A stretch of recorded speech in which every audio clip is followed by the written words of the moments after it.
there and welcome to Ívar's Fly Workshop. Today we are tying a fly that is called Langskeggur. That will be translated to long beard because the fly has a really long beard that goes to the hook bend and even further back. So we start by attaching our thread to the hook shank, and I will tell you guys a little bit about the fly when we tie it, just along with the video. And Langskeggur is a really good pattern, even though it doesn't imitate kind of anything in the nature. It's a nymph, and the thread we are using, that's an Uni 80 black. It's one of my favorite threads. And the hook we are using, it's an Ahrex FW 560 in size 12, the traditional nymph. So this is kind of like a simple pattern. It's a really effective pattern when it comes to fishing for Arctic char especially. And the body of the fly, I'm making it out of those two strands of aurora yarn. It's flytyers' favorite alternative material here in Iceland, at least, because you can get this almost in any store. It doesn't need to be like a fly tying store, and it comes in 6 strands, and you can intersect them and separate them and use 1, 2, 3, 4, 5, or 6. Just depends on the size of the fly and your needs. So we attach the wool, and then we are attaching a copper wire, a medium-sized copper wire from Uni as well. And the body of the fly is made out of this black aurora yarn, and it's wrapped with the Uni copper wire.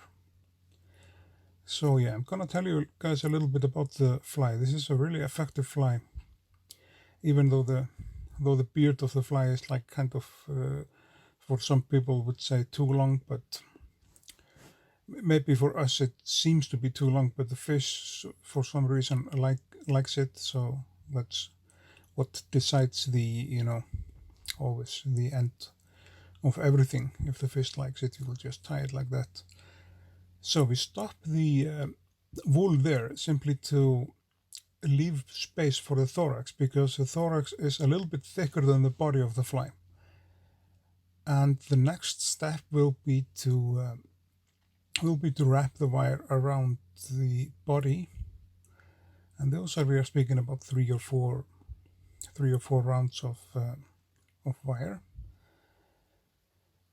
And we do it, like we say, slowly. I'm using my hackle pliers to work with the wire. Some people ask me why to do that, but it gets a better grip because those hackle pliers I'm using are really strong.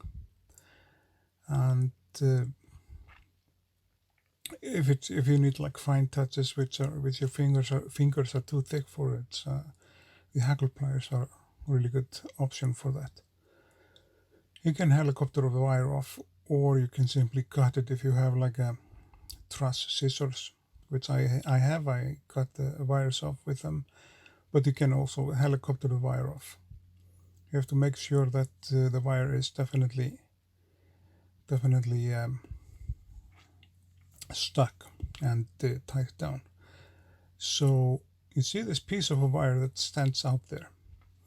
That will be creating like a danger for us to cut our thread. So I'm taking this needle, place it in the eye of the needle, and just pinch it with our needle and force it to bend downwards. Simply to, I'm taking my scissors here, closed of course, not with the open blades, but to force the end of the wire down so it's not cutting your thread while you're tying and doing some other movements of the fly.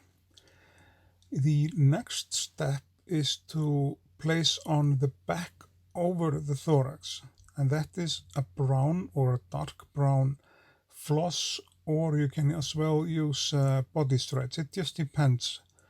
This is a This is a dark brown floss, but the lighting of the video shows it. It's like, looks like a little bit lighter than it really is. But once it gets wet in the water, it's gonna be much darker than it is when it's dry. And we attach that down like so. And this is gonna be like kind of like the wing case of the fly. And we can just leave that back. And then we tie down the rest of it and start to prepare making the thorax of the fly. And like I said, this is like an average, not even an average difficulty to tie this fly, but I don't know if it's gonna work in other places where you can find trout or Arctic char, but surely it works here in Iceland. And this fly is designed by Örn Hjálmarsson originally. And pay attention to that when we make the thorax. We have to make that a little bit thicker than the body itself, because it's an infant and we want the thorax to be slightly thicker than the body. Just one turn more, and then we grab that with our thread and lock it in place with 2 or 3 really tight wraps.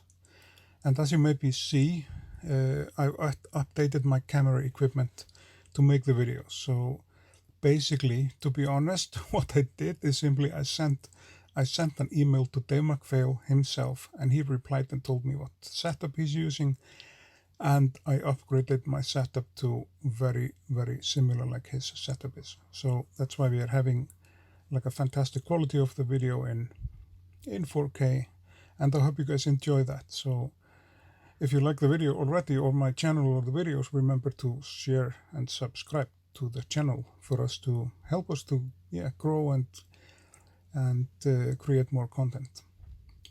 So we've locked down the back of the fly, and that looks like already just like this. Even without the beard, this fly will work, because this looks, as it is now, it looks very much like another fly called Herdis, and that's a fantastic pattern. But we are using a black rooster or black cock for the beard, and the beard should go, like we say, to the hook bend and even further back.